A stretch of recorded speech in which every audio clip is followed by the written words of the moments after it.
Erev Tov et Chodesh Tov. Nous rentrons dans le mois de Hadar Aleph. Et comme nous avons parlé au mois de Shvat de la notion du Hod, de la Hodaya, du remerciement, de la grâce du mois de Shvat, et du Yesod, le fondement qui était symbolisé par tout Bishvat, la fête de l'arbre, du Ilan, et l'homme, et le Etzachaim, c'est un Etzasadeh, il est aussi symbolisé par un arbre qui a des racines et qui a des influences qui sont censées sortir. Et ces fruits se dévoilent où? Se dévoilent dans le Yesod. Avant d'être donnés à la partie féminine, le mois de Hadar, qui est le Yesod, le fondement masculin, c'est là où se retrouvent toutes les énergies, toutes les forces qu'on a puisées dans notre travail, dans le labeur des mois d'hiver, se condensent dans le mois de Hadar avant de se dévoiler, de commencer à se dévoiler au mois de Nissan. Le mois de Nissan qui est la première partie, le Chesed, la partie supérieure de la Nekeva, du côté féminin. Et qu'est-ce que ça représente, cette joie? Cette joie de Hadar, ça représente le regroupement, le condensement de toutes les forces, de tous les trésors qui se cachent en l'être humain, qui se préparent à se dévoiler. Parce que le secret, c'est le dévoilement. Mais la grande gloire, la grande joie, c'est de voir que toutes les énergies se sont retrouvées, se sont réunies, se sont condensées pour être dévoilées.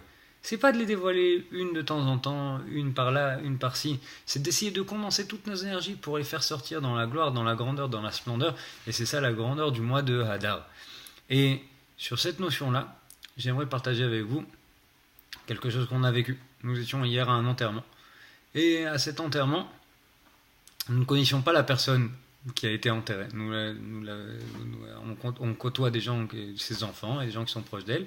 Mais surtout, on a eu le sroud d'être à son chevet quelques jours avant, d'aller la visiter, faire un bikur cholim. Et quand on l'a vue, on voit une personne âgée, avec de la grâce dans le visage. Mais tu ne vois pas vraiment quelque chose. Elle était inanimée, oxygénée. Donc tu n'as aucune notion de l'amplitude, de la grandeur de la personne qui est devant toi, rien du tout.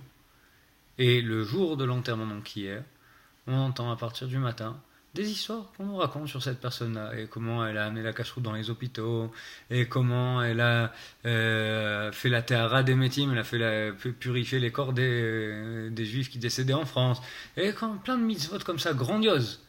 C'est des choses qui sont vraiment des portes vers le Olam Haba incroyables, un degré de tzadikout incroyable, et tout s'était condensé derrière quoi? Derrière une personne inanimée, derrière des machines. Et le moment où l'enveloppe corporelle se décompose, où c'est fini, on met fin, on l'ensevelit, d'un coup, tous les trésors sortent, tous les diamants, toutes les histoires sortent, toute la grandeur de la personne se dévoile. Et il y a une grande chose dans cette chose-là que Chazal nous enseigne, c'est en effet que quand une personne part de ce monde, elle laisse là tous ses biens, celui qui veut prendre, il vient et il prend. Et c'est ainsi qu'il garde cette personne vivante en faisant fructifier ses valeurs, les valeurs qu'elle a laissées cette personne-là, en les faisant fructifier et grandir. Comme Yaakov, ses enfants parlent la Torah, continuent d'être vivants, lui aussi il en va de la même chose pour chacun des êtres humains qui partent, de chaque juif qui part.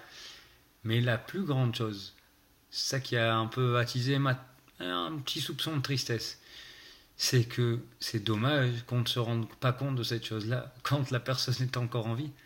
Que chacun de nous est un trésor qui ensevelit plein de diamants. Une quantité incroyable de diamants. Filou Rechaim, Shebe Israël, Meleim, Mitzvot, Karimon. C'est quelque chose d'incroyable. Et la capacité de le voir en chacun de nous, c'est ça qui est grand.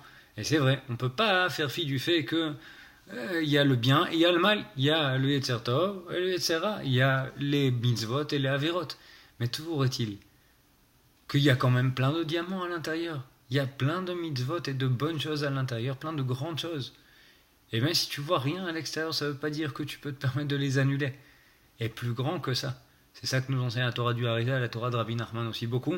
C'est que quand tu veux justement que l'enveloppe, le coffre, ce qui garde des diamants, s'arrange, parce qu'en fait, c'est les mitzvot, c'est quoi? C'est le mal, pardon. Il se dévoile où? Il se dévoile dans la chitzoni ou dans l'extériorité. Parce qu'à l'intérieur, il n'y a que des diamants. Et donc c'est dans l'extériorité qui se dévoile le mal, c'est ce qui est visible à l'extérieur. C'est l'apparence du juif dans ce monde-là qui est occidental, perverti, tordu. À l'intérieur, il est pur comme l'eau du Gan Eden. Et donc c'est quoi le problème? Le problème c'est le coffre, c'est l'enveloppe. Si tu veux que l'enveloppe ait plus de valeur aux yeux de la personne qui possède ce coffre, il faut qu'il sache qu'il y a des diamants à l'intérieur. Plus il comprend qu'il y a plus de diamants à l'intérieur, plus il a envie d'avoir un beau coffre. Tant qu'il voit qu'il a que des ordures à l'intérieur, il s'en fout du coffre. Mais si tu lui montres qu'en fait il y a plein de diamants à l'intérieur, c'est là que tu valorises à ses yeux l'enveloppe et il va mettre une meilleure enveloppe, il va rentrer dans le chemin des mitzvot et de la Torah. Quand tu vois qu'à l'intérieur du Yesod il y a plein de grandes choses, ah là il y a un intérêt à dévoiler malgré le fait que c'est masqué dans la Megillah, on voit pas le nom d'Hachem. Tout se dévoile quand tu regardes à l'intériorité des choses, tu regardes les diamants, que des bonnes choses et Chodesh Tov.